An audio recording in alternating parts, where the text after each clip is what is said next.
Livret de citoyens.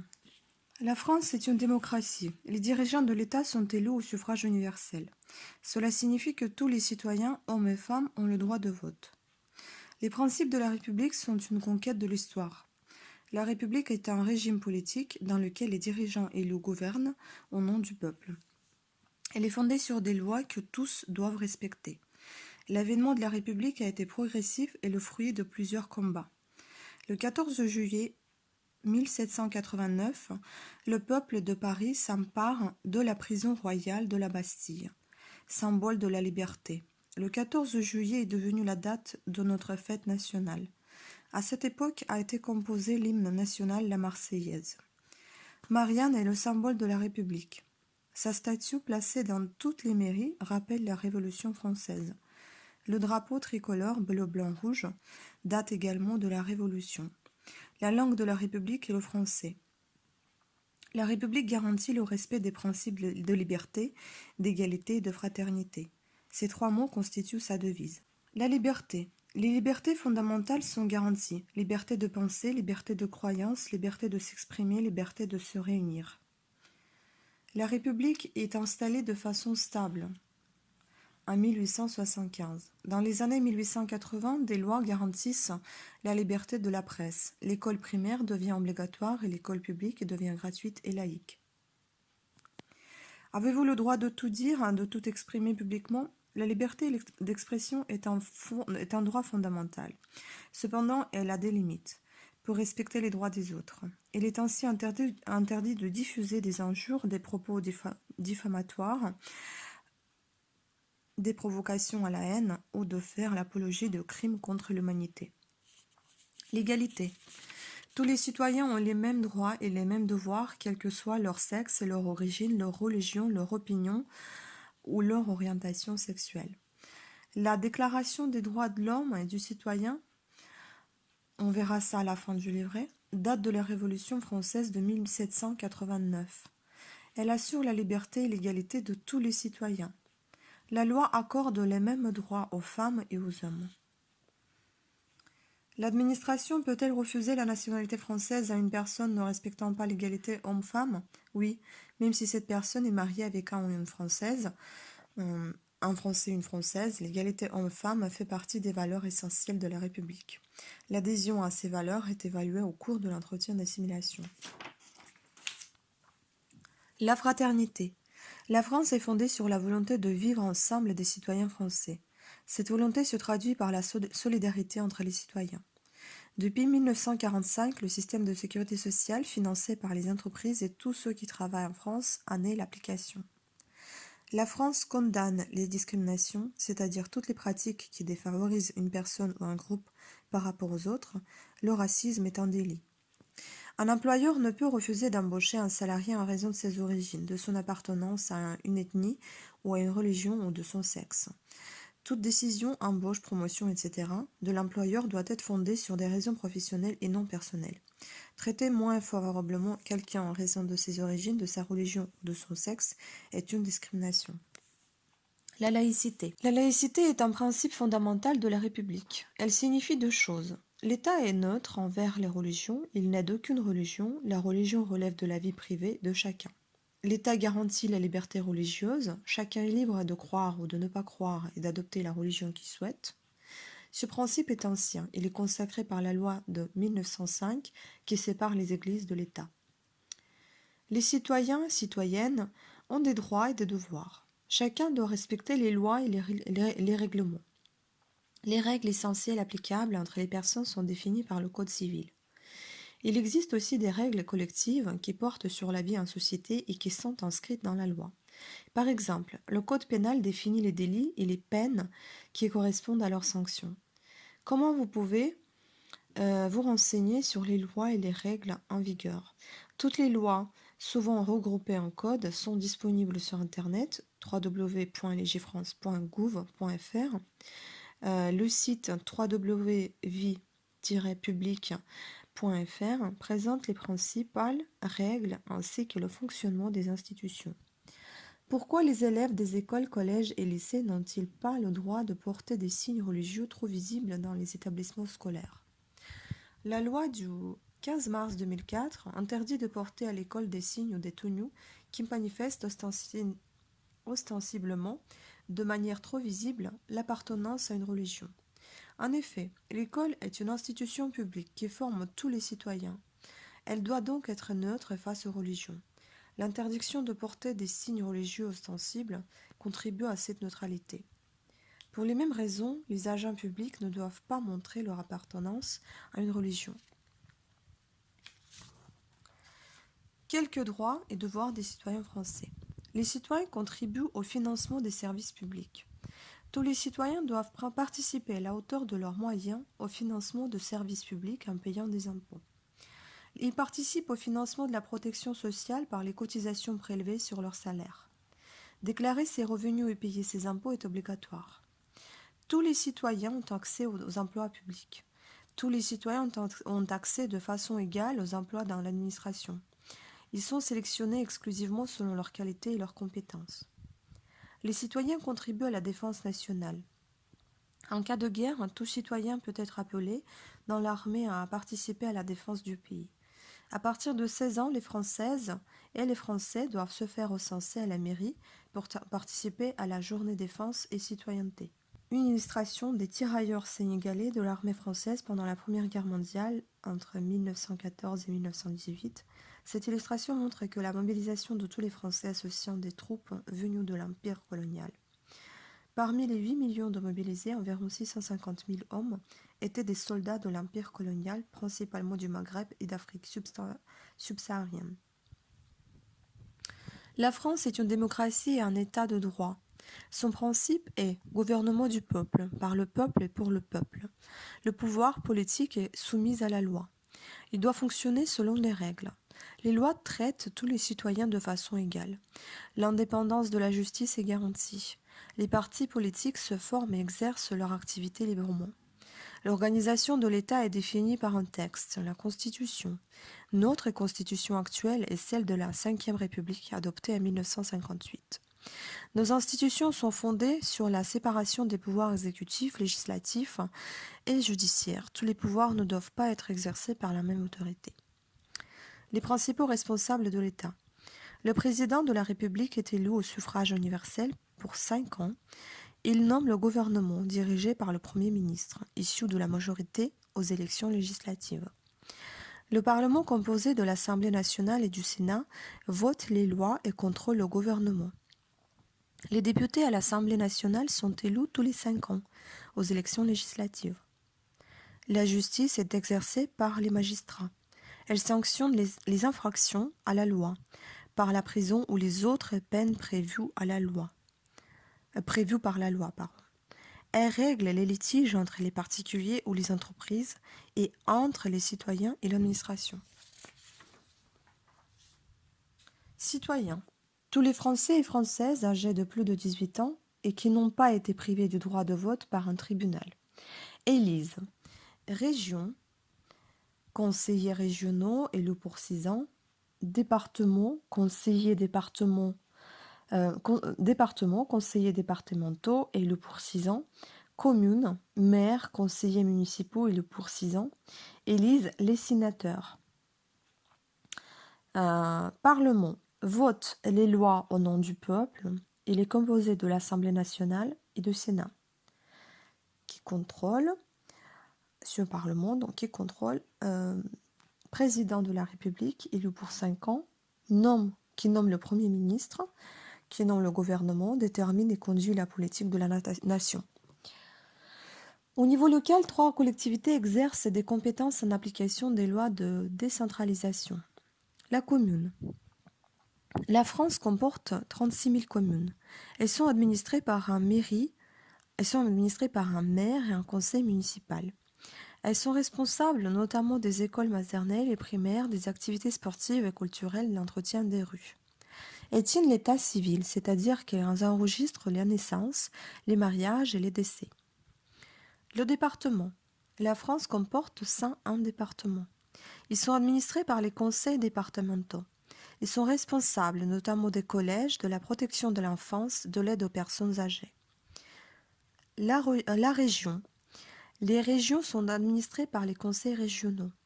et sont en charge notamment des transports publics, de la formation professionnelle, de la construction et de l'entretien des lycées. L'outre-mer. Le territoire français comprend des départements et régions outre-mer, la Guadeloupe, la Guyane, la Martinique, Mayotte et la Réunion. Les collectivités d'outre-mer, comme la Polynésie française, ont un statut qui tient compte de leurs intérêts propres au sein de la République. Dans les départements et les régions de métropole et d'outre-mer, l'État est représenté par les préfets. Le fonctionnement et les valeurs de la société française trouvent leur origine dans son histoire. Les éléments qui suivent ne visent pas à résumer toute l'histoire de France, mais à présenter quelques étapes majeures de sa construction ainsi qu'à rappeler quelques événements qui font partie de la mémoire nationale. Préhistoire. 18 000 ans et 15 000 ans avant Jésus-Christ. La grotte de Lascaux, l'une des plus importantes grottes préhistoriques en France. Elle est connue pour la qualité de ses peintures. On a une petite représentation de la peinture. Donc, salle des taureaux, cheval brun à crinière noire entre les deux grandes représentations de roc de la paroi de gauche. Antiquité. 50 ans avant Jésus-Christ. À partir des années 50 avant Jésus-Christ, l'installation des Romains a une influence durable car les populations locales adoptent leur mode de vie et la culture latine. On a une représentation de théâtre romain de Range dans la vallée du Rhône. Moyen Âge, 5e siècle. Clovis, 466-511, unifie les royaumes des différents peuples francs. C'est une étape importante dans la construction de l'unité du territoire français. Il adopte la religion chrétienne. Henri IV, 1553-1610, par l'édit de Nantes de 1598, accorde aux protestants la liberté d'exercer leur religion et rétablit la paix religieuse. Donc ceci c'était le XVIe siècle, et au XVe siècle on avait Jeanne d'Arc, 1412-1431, pendant la guerre des 100 ans contre l'Angleterre. Cette jeune paysanne conduit les troupes françaises à la libération d'une partie du territoire français. Cette héroïne nationale incarne le courage au service de la France. Et donc après on a Henri IV, donc XVIe siècle. XVIIe siècle, époque moderne. Molière, 1622-1673, le plus célèbre auteur du théâtre français, a vécu au temps de Louis XIV. On lui doit des comédies comme L'Avare. Toujours XVIIe siècle, règne de Louis XIV, 1643-1715. La France est alors dirigée par une monarchie absolue. Le roi concentre tous les pouvoirs. À cette époque se met en place un État puissant et centralisé dans la capitale. On a une image de la galerie des glaces du château de Versailles dont la construction a été lancée par Louis XIV. Révolution française, XVIIIe siècle, les philosophes des Lumières, Rousseau, Voltaire, Diderot, combattent à travers leurs œuvres pour la tolérance et la liberté de pensée. La Révolution française, en 1789, le peuple se révolte contre la monarchie absolue. En 1792, la Première République est proclamée. Cette période est à l'origine de nos valeurs républicaines, avec la Déclaration des droits de l'homme et du citoyen de 1789. On a une image de la fête de la Fédération le 14 juillet 1790, commémore la prise de la Bastille et célèbre l'unité de la nation. Empire. Napoléon Ier, 1769-1821, dirige la France pendant près de 15 ans et mène de nombreuses guerres en Europe. On lui doit notamment le Code civil. 1848, abolition de l'esclavage. 1802-1885, donc c'est Victor Hugo, l'un des plus grands écrivains français, s'est engagé contre les inégalités sociales et la peine de mort. Il a écrit Les Misérables et Notre-Dame de Paris. Constitution d'un vaste empire colonial à partir des années 1830. souvent par des guerres de conquête, principalement aux Antilles, en Afrique et en Asie. Naissance de la Troisième République en 1875. La forme républicaine du gouvernement est alors établie de façon stable. On a l'image, un timbre, Jules Ferry, ministre de l'Instruction publique au début des années 1880, est à l'origine de l'enseignement public gratuit et laïque. La Première Guerre mondiale, 1914-1918, affrontements de masse touchant toute l'Europe, puis les États-Unis. Les combats ont fait plus de 9 millions de morts. Le 11 novembre est un jour férié en commémoration de la fin de la Première Guerre mondiale. On a une image des femmes travaillant dans un arsenal à la fabrication de bus et de roues. Le régime de Vichy, 1940-1944, suite à la défaite française face à l'Allemagne, le maréchal Pétain met en place un régime antidémocratique dont la capitale est Vichy. Le régime collabore avec l'Allemagne nazie et a donc une part de responsabilité dans la déportation de Juifs. La Seconde Guerre mondiale, entre 1939 et 1945, Adolf Hitler, dictateur nazi au pouvoir en Allemagne, déclenche la Seconde Guerre mondiale. Il a envahi notamment la France. Les nazis mènent les persécutions contre les opposants politiques et exterminent des millions de juifs, tziganes, homosexuels et handicapés. Les historiens estiment que la guerre a fait plus de 50 millions de morts, dont une majorité de civils. Le 8 mai est un jour férié en commémoration de la fin de la Seconde Guerre mondiale.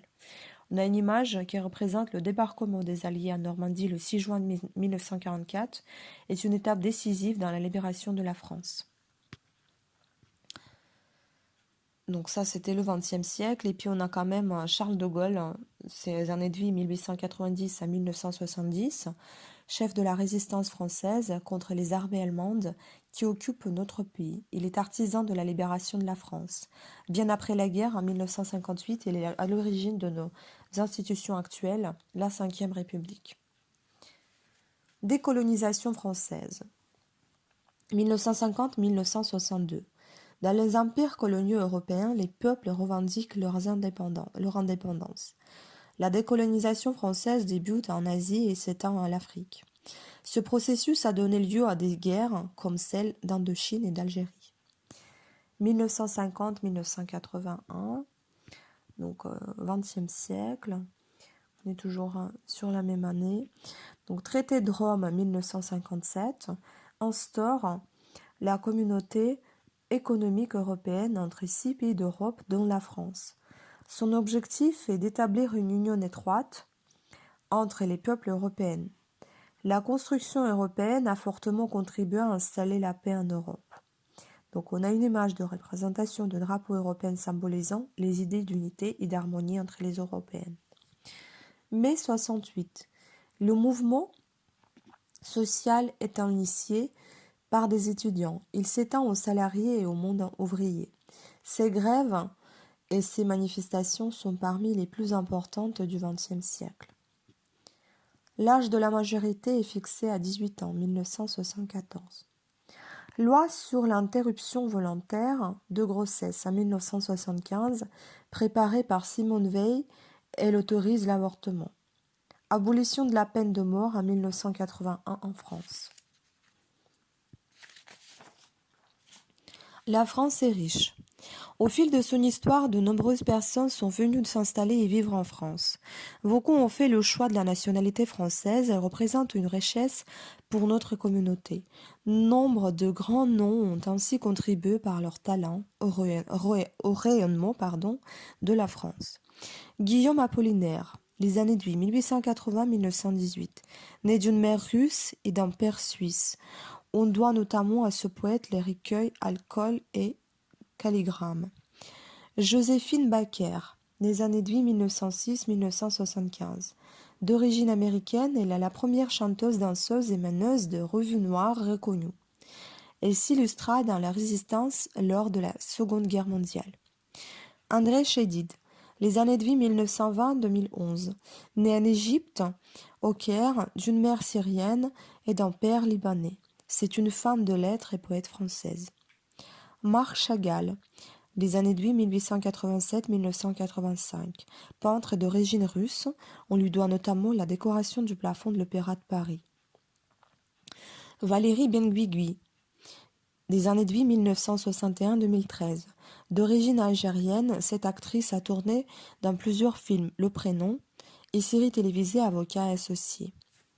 Georges Charpak. Des années de vie 1924-2010.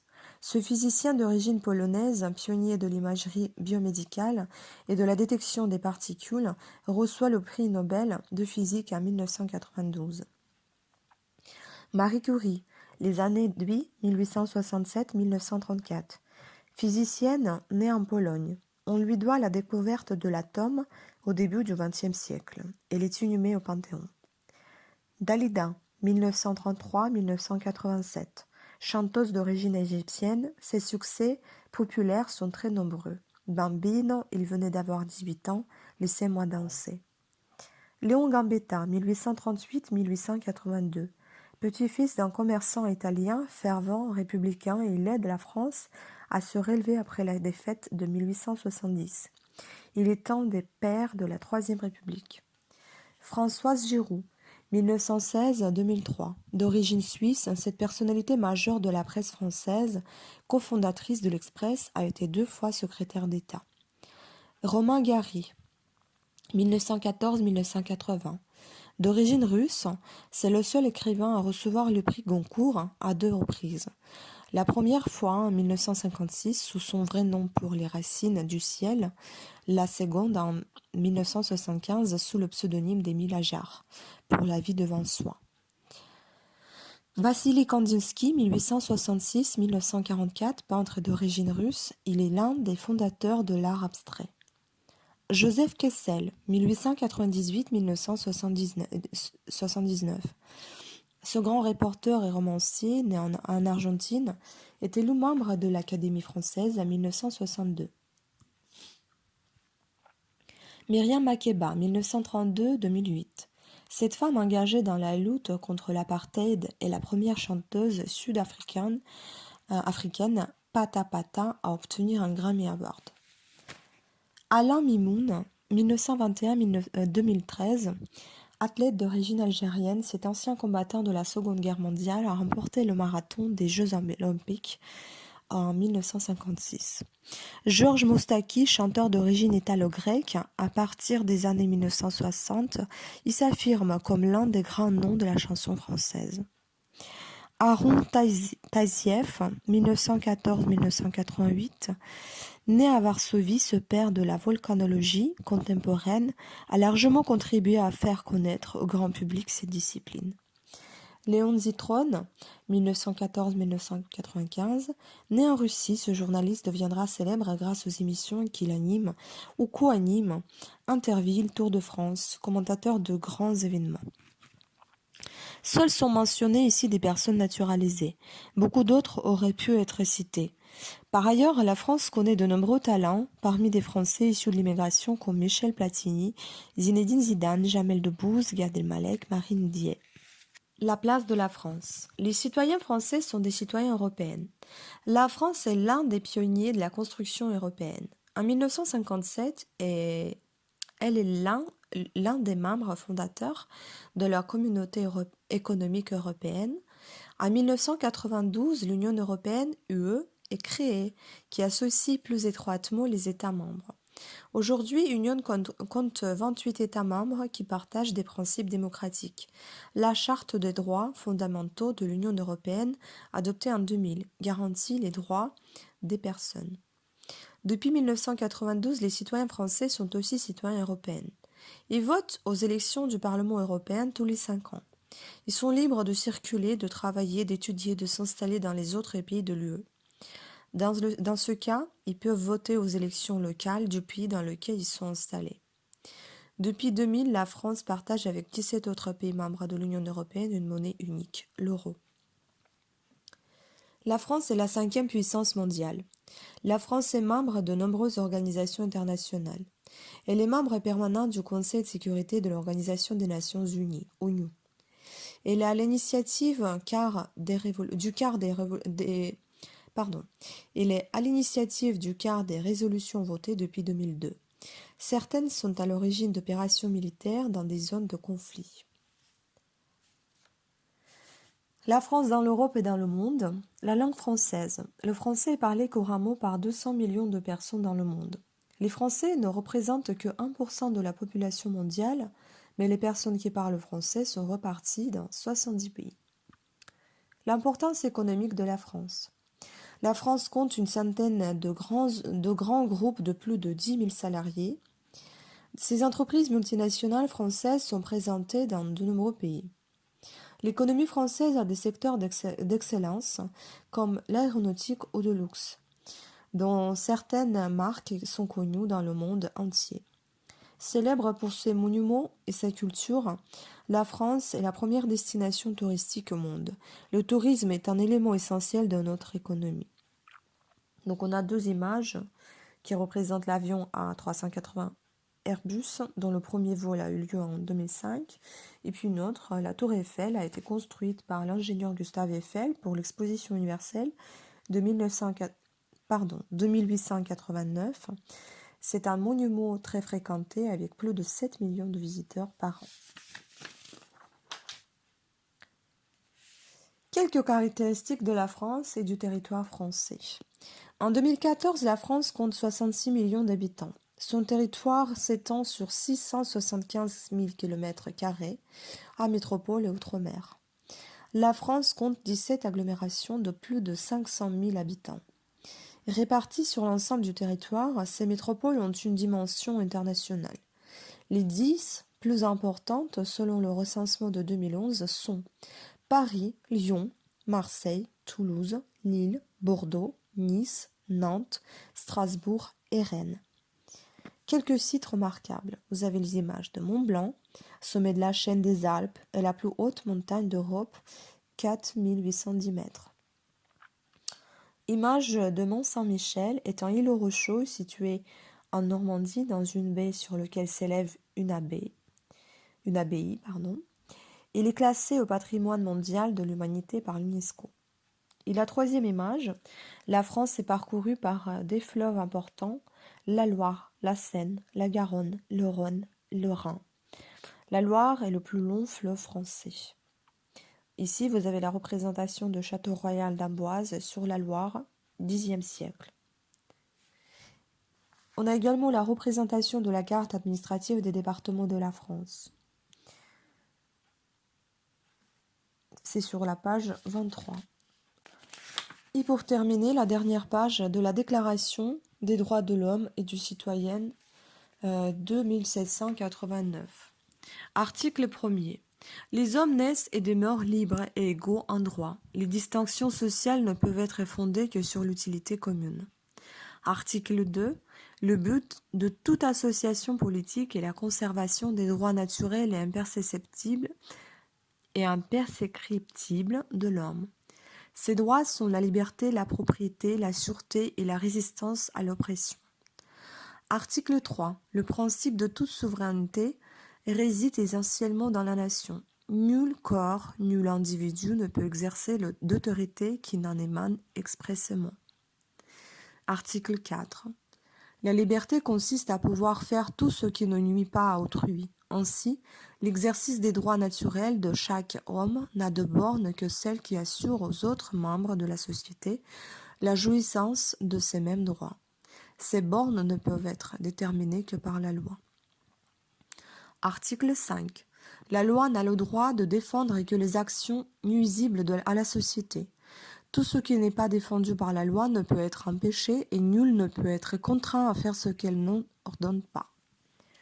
Article 6. La loi est l'expression de la volonté générale. Tous les citoyens ont droit de concourir personnellement ou par leurs représentants à sa formation. Elle doit être la même pour tous, soit qu'elle protège, soit qu'elle punisse. Tous les citoyens étant égaux à ses yeux sont également admissibles à toute dignité, place et emploi public selon leurs capacités, et sans autre distinction que celle de leur vertu et de leur talent. Article 7. Nul homme ne peut être accusé, arrêté ni détenu que dans les cas déterminés par la loi. et selon les formes qu'elle a prescrites.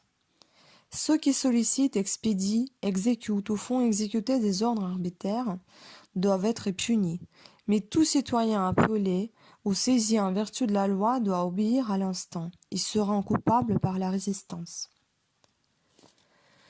Article 8. La loi ne doit établir que des peines strictement évidemment nécessaires et nul ne peut être puni qu'en vertu d'une loi établie et promulguée antérieurement au délit et légalement appliquée. Article 9. Tout homme étant présumé innocent jusqu'à ce qu'il ait été déclaré coupable, s'il est jugé indispensable de l'arrêter, toute rigueur qui ne serait pas nécessaire pour s'assurer que de sa personne doit être sévèrement réprimée par la loi. Article 10. Nul ne doit être inquiété pour ses opinions même religieuses pourvu que leurs manifestations ne troublent pas l'ordre public établi par la loi. Article 11. La libre communication des pensées et des opinions est un des droits les plus précieux de l'homme. Tout citoyen peut donc parler, écrire, imprimer librement, sauf à répondre de l'abus de cette liberté dans le cas déterminé par la loi. La garantie des droits de l'homme. Article 12. La garantie des droits de l'homme et du citoyen nécessite une force publique. Cette force est donc constituée pour l'avantage de tous, et non pour l'utilité particulière de ceux auxquels elle est confiée. Article 13. Pour l'entretien de la force publique et pour les dépenses d'administration, une contribution commune est indispensable et doit être également répartie entre tous les citoyens en raison de leurs facultés. Article 14. Tous les citoyens ont le droit de constater par eux-mêmes ou par leurs représentants la nécessité de la contribution publique, de la consentir librement, d'en suivre l'emploi et d'en déterminer la quotité, l'assiette et le recouvrement et la durée. Article 15. La société a le droit de demander compte à tout agent public de son administration. Article 16. Toute société dans laquelle la garantie des droits n'est pas assurée, ni la séparation des pouvoirs déterminée, n'a point de constitution. Article 17. La propriété étant un droit inviolable et sacré, nul ne peut en être privé, si ce n'est lorsque la nécessité publique légalement constatée l'exige évidemment et sous la condition d'une juste et préalable indemnité. Voilà, donc on a terminé avec le livret du citoyen français. En tout, il comporte 26 pages. Enfin, la 26e, c'est pour vos notes personnelles. Sinon, il y en a 25 pages, sans compter évidemment les pages de garde. Et la toute première page que je ne vous ai pas lue, c'était un avant-propos. Si vous le souhaitez, je vous le fais un post-scriptum. Donc, vous venez de retirer un dossier de demande d'acquisition de la nationalité française. Vous montrez ainsi votre volonté de rejoindre la communauté nationale, de respecter ses valeurs et de l'enrichir. Le Code civil prévoit que pour être naturalisé, vous devez prouver votre assimilation.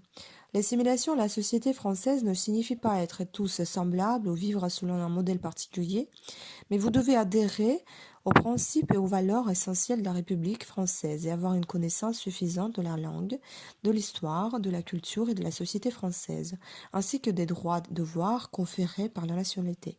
Article 21-24 du Code civil. C'est pourquoi vous serez convié à un entretien au cours duquel l'administration appréciera votre adhésion à ces principes et ces valeurs, votre motivation, votre connaissance des fondements de la société française et le sens de votre démarche. Ce livret vous propose un exemple de connaissances qui vous seront utiles lors de l'entretien.